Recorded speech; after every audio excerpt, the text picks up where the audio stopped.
SSC के द्वारा notifications release किए जाते हैं, अलग अलग नोटिफिकेशंस रिलीज़ होते हैं। उन्हीं में एक नोटिफिकेशन है या वैकेंसीज हैं जो कि एसएससी पोस्ट फेज 9, 10, 11 इस तरह से नोटिफिकेशन रिलीज़ होता है। 9 और 10 रिलीज़ हो चुके हैं, लेकिन अभी इसका 11 पोस्ट फेज 11 एसएससी के द्वारा नोटिफिकेशन रिलीज़ होना है। इसका नोटिफिकेशन फरवरी में रिलीज़ होना था, लेकिन अभी मार्च हो गई है और हो सकता है कि थोड़ा डिले हो गया है, क्योंकि हमने पहले भी देखा है बहुत से नोटिफिकेशंस एसएससी के द्वारा डिले किए गए हैं और उनके एग्जाम पैटर्न में भी चेंजिंग की गई है। तो हो सकता है एसएससी के द्वारा ये जो नोटिफिकेशन है अब मार्च में रिलीज़ हो और इसका सिलेक्शन प्रोसीजर को लेकर के कुछ चेंजिंग हो। एसएससी पोस्ट फेज 11 जो नोटिफिकेशन रिलीज़ होगा, इसमें 10th 12th ग्रेजुएट सभी कैंडिडेट के लिए वैकेंसीज होती हैं, डिप्लोमा होल्डर्स के लिए वैकेंसीज होती हैं, सभी के लिए वैकेंसीज होती है। तो इस वीडियो में मैं आपको पोस्ट के नेम बताने वाली हूँ जो एसएससी के द्वारा ये नोटिफिकेशन रिलीज़ किया जाता है। इसमें कौन कौन सी पोस्ट पर भर्ती आती है।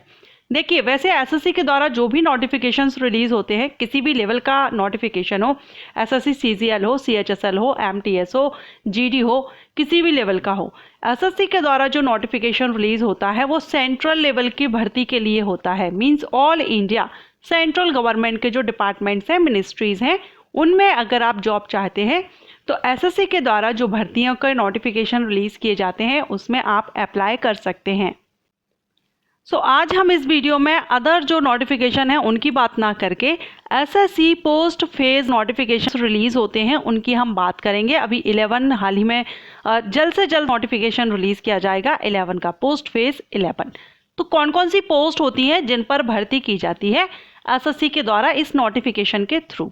ठीक है, डिपार्टमेंट हम किसी नेक्स्ट वीडियो में देखेंगे। इस वीडियो में मैं सिर्फ आपको पोस्ट नेम बताऊंगी कौन सी पद पर। अब ये पोस्ट कभी कम या ज़्यादा हो सकते हैं, क्योंकि ये जो नोटिफिकेशन रिलीज़ होता है ये कोई पर्टिकुलर फिक्स पोस्ट के लिए नहीं होता है। जब ये सारी भर्तियां जो एसएससी के द्वारा की जाती हैं उनके बाद जो पोस्ट वैकेंसीज रह जाती हैं उनके लिए ये SSC post phase notifications release किए जाते हैं। तो हो सकता है कि कभी किसी पोस्ट के लिए भर्ती आए, कभी किसी पोस्ट के लिए, लेकिन किन किन पोस्ट पर आती है ये हम इस वीडियो में देख लेंगे। एक आइडिया आपको लग जाएगा कि कौन कौन सी पोस्ट रहती हैं, किस किस डिपार्टमेंट में वैकेंसीज आएगी। डिपार्टमेंट्स भी चेंज हो सकते हैं। ठीक है, अभी हम पोस्ट के नेम देखेंगे और आप एलिजिबिलिटी 10th 12th ग्रेजुएट जो भी आपके पास है उनमें से आप इसके लिए एलिजिबल हो जाएंगे। चलिए स्टार्ट करते हैं। सबसे पहले है यहाँ पर nursing officer. SSC post phase का जो नोटिफिकेशन रिलीज़ होता है उसमें नर्सिंग ऑफिसर यानी स्टाफ नर्स के लिए वैकेंसी आती है। सीनियर रिसर्च असिस्टेंट के लिए वैकेंसीज आती है। टेक्निकल ऑफिसर की वैकेंसी आएगी। सीनियर साइंटिफिक असिस्टेंट की वैकेंसी आएगी। असिस्टेंट टेक्निकल ऑफिसर के लिए आएगी। Junior chemist, agriculture assistant, medical laboratory technology, pharmacist, ayurvedic pharmacist. ये pharmacist allopath, homeopath and ayurvedic तीनों के लिए आ सकती है। Laboratory assistant 3rd, staff car driver यानी ड्राइवर की वैकेंसी भी इसमें आती है। अगर आप ड्राइवर पोस्ट के लिए भी वेट कर रहे हैं कि मुझे कि सेंट्रल लेवल पर अगर आपको ड्राइविंग की जॉब चाहिए है तो भी इसमें नोटिफिकेशन में जो एसएससी पोस्ट फेज नोटिफिकेशन आता है उसमें वैकेंसीज ड्राइवर की भी आती है।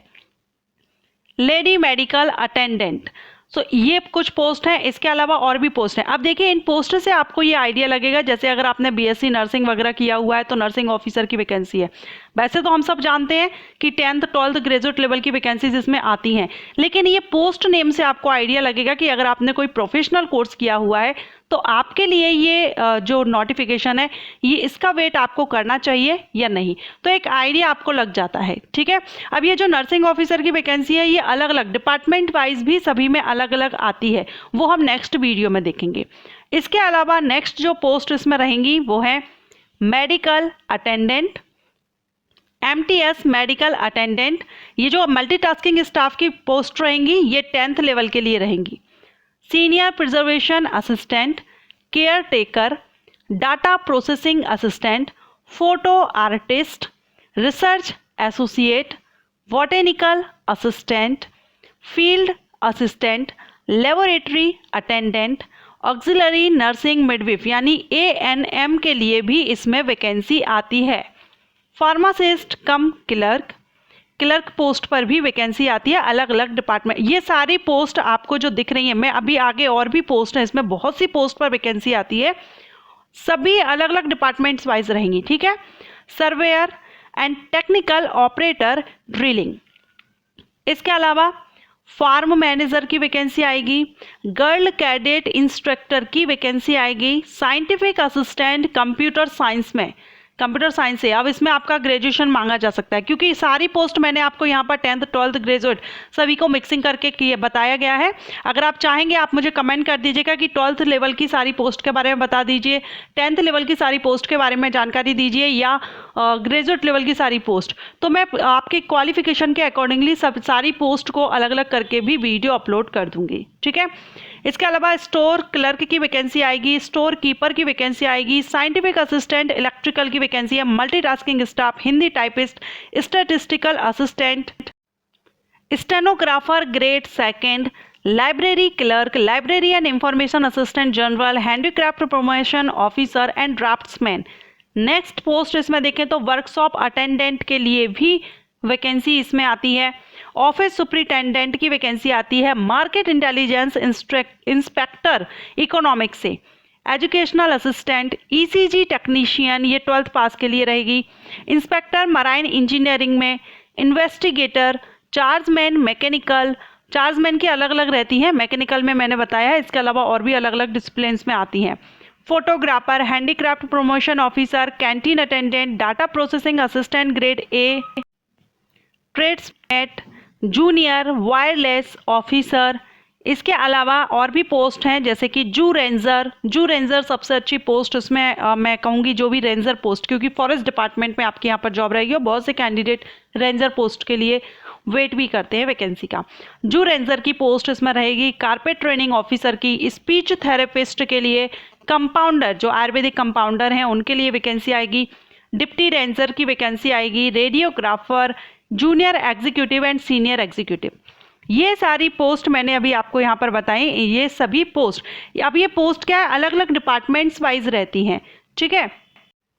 तो अलग अलग डिपार्टमेंट्स में अब ये कोई फिक्स नहीं रहता है कि अगर नर्सिंग ऑफिसर की वैकेंसी आपको पर्टिकुलर किसी डिपार्टमेंट में अगर लास्ट ईयर आई है तो इस साल भी आएगी, क्योंकि मैंने आपको बताया जो SSC post phase notification release होता है वो बची हुई जो भर्तियां होती हैं, बची हुई जो वैकेंसीज हैं जो कि एसएससी के द्वारा जो अदर नोटिफिकेशन है जैसे एमटीएस है या एसएससी सीजीएल सीएचएसएल जीडी, इनके द्वारा जो पोस्ट नहीं भरी गई हैं, इनको भरने के बाद में कुछ पोस्ट होती हैं जो प्रमोशन के बाद खाली होती है, कुछ रिजाइन दे देते हैं, इस तरह से कुछ पोस्ट खाली हो जाती हैं। तब उन सभी पोस्ट के लिए लास्ट में एसएससी के द्वारा SSC post phase notification release किया जाता है। सो इस तरह से पोस्ट फेज 11 का नोटिफिकेशन मार्च में, वैसे फरवरी में होना था लेकिन अब मार्च में इसका नोटिफिकेशन आ सकता है। सारी पोस्ट मैंने आपको बता दी है कि ये पोस्ट है, इसके अलावा हो सकता है चेंजिंग हो और कुछ नई पोस्ट भी इसमें ऐड हो जाए, क्योंकि ये फिक्स नहीं रहता है कि कब कितनी वैकेंसीज इसमें आनी है, लेकिन लगभग इसमें वैकेंसीज अच्छी खासी आती हैं। 3000 4000 समथिंग या 6000 समथिंग इसकी वैकेंसीज आ सकती हैं, कुछ अभी नहीं कह सकते लेकिन हाँ आ सकती हैं इतनी वैकेंसीज। सभी मिनिस्ट्रीज एंड डिपार्टमेंट्स जो सेंट्रल लेवल के रहते हैं उनमें ये भर्ती रहती है। अगर आप चाहते हैं कि 10th लेवल की अलग पोस्ट में आपको वीडियो अपलोड करूँ या 12th स्टैंडर्ड की कौन कौन सी हैं, ग्रेजुएशन लेवल की कौन कौन सी हैं, तो उन पर मैं वीडियो अपलोड कर दूंगी, लेकिन आप मुझसे ज़्यादा से ज़्यादा कमेंट कीजिएगा। अगर आपके ज़्यादा से ज़्यादा कमेंट आते हैं तो मैं 1-2 दिन में ही इसका वीडियो अपलोड कर दूंगी, साथ में सिलेक्शन प्रोसीजर को लेकर के। देखिए अभी तक एसएससी के जो नोटिफिकेशन रिलीज हुए हैं उनमें सभी के सिलेक्शन प्रोसीजर में चेंजिंग की गई है, हो सकता है कि इसके सिलेक्शन प्रोसीजर में भी चेंजिंग की जाए, लेकिन फिर भी अगर आप कहेंगे तो जो अभी तक भर्ती हुई है उसके बेस पर मैं आपको सिलेक्शन प्रोसीजर एक्सप्लेनेशन दे दूंगी। लेकिन जैसे ही न्यू नोटिफिकेशन आएगा उसमें भी एक बार हमें क्लियर करना होगा कि इसका भी सिलेक्शन प्रोसीजर कहीं चेंज तो नहीं हुआ। ओके फ्रेंड्स, आशा करती हूँ आपको ये वीडियो पसंद आया होगा, हेल्पफुल रहा होगा। वीडियो पसंद आया हो तो लाइक एंड शेयर कीजिएगा। Thank you.